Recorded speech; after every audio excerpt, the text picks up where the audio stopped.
Often it happens that we're given too much of data and information and we're required to further analyze that to draw the inferences. Just imagine that we're given 1 year worth of data for a metric and we need to analyze it. The first thing that we may want to do is to understand the average performance. So what's the number around which the population resides? Let's say I'm driving to office at an average speed of 80 kilometers per hour. We can say that I'm driving fast. Similarly, an average speed of 10, we can say that it's very slow. In this situation, we don't have to look at the daily numbers as to what speed is being observed. The measures of central tendency helps us get a single representative of the mass data, and it allows us to do the comparison as we did in the previous example of 80 versus 10 kilometers per hour speed. There are various measures of central tendency, and in this video, we'll cover mean, arithmetic mean, weighted mean, median, and mode.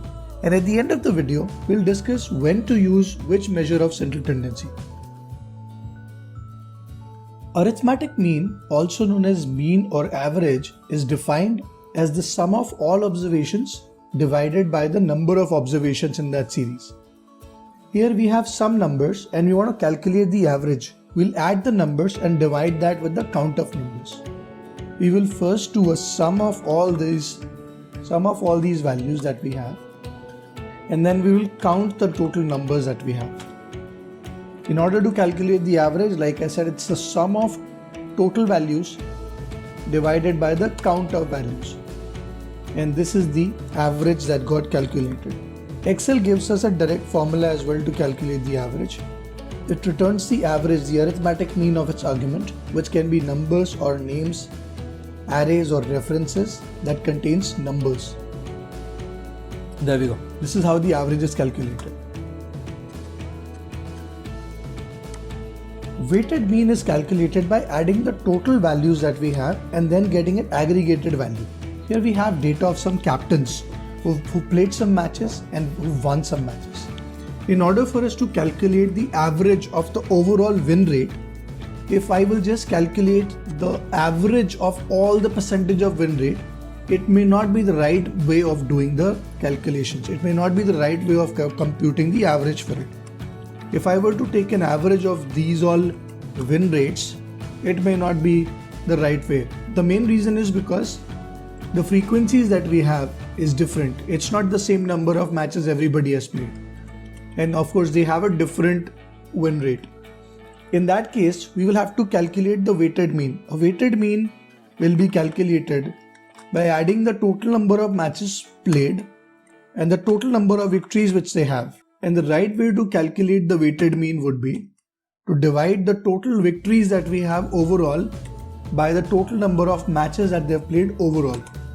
This is how we should calculate the weighted mean.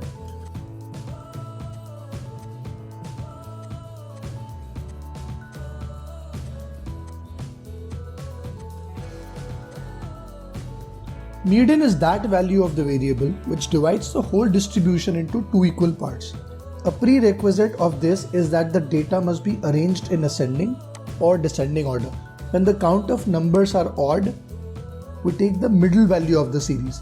And when the numbers are even, we take an average of the middle two numbers. Let's understand this with an example.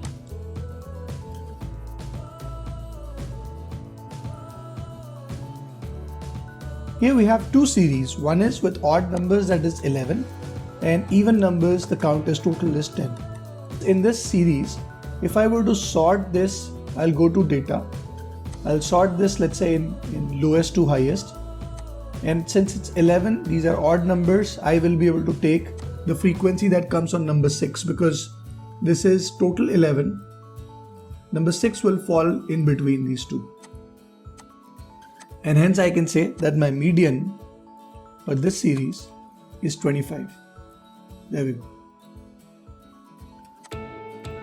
On the other hand, when you have even numbers, which is let's say 10, in this case, we'll again be required to sort this data first. And then whichever two values that are appearing in the middle, we'll have to take an average of these two. Here it says average is 30.5. Let me also add these two together. And I'll just divide this with 2 because these are two numbers. So this becomes 30.5. And if I were to calculate median by using the Excel formula,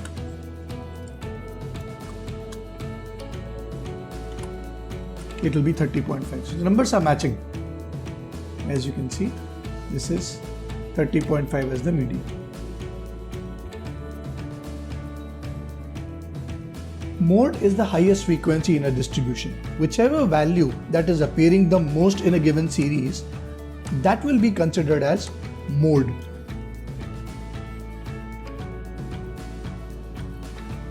Let's say we have about 20 odd shoe sizes that are being most sold by a showroom. Now they would want to understand whichever shoe size that they should order more of. If you were to calculate mode by using the Excel formula, it takes 5. So it says 5 is the number which is appearing the maximum times in this given series. Let's look at it. I'll sort this data and I'll count the times that it has appeared. It has appeared in this series 6 times, while the other numbers have not appeared 6 times, and hence you will see that mode is 5 and not other numbers of the series. I hope you've understood how to calculate these different measures of central tendency. Now let's understand when to use which. Averages are the best way to gauge the central tendency, as it considers all values in the data series. However, it is not recommended to be used when we have outliers in the data. For example, we wanted to gauge the salaries of individuals, and I have these random salaries that I've drawn using the rand between formula, which is between a 10,000 to a 25,000. I will paste values so that it will not keep on changing the numbers.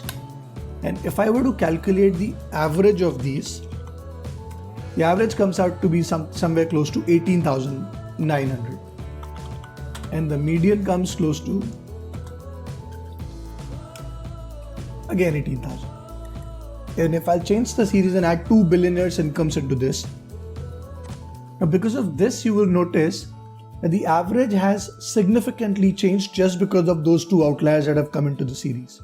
However, the median did not change, and hence whenever the series does have outliers, median is the most recommended measure of central tendency to be used, and the data does not have outliers, we can use averages. You may also want to consider using the normality test to understand whether the data is following the normal pattern or following the normal distribution or not. Thank you for watching this video. Please subscribe to our channel, and I'll see you in the next video. Thank you once again.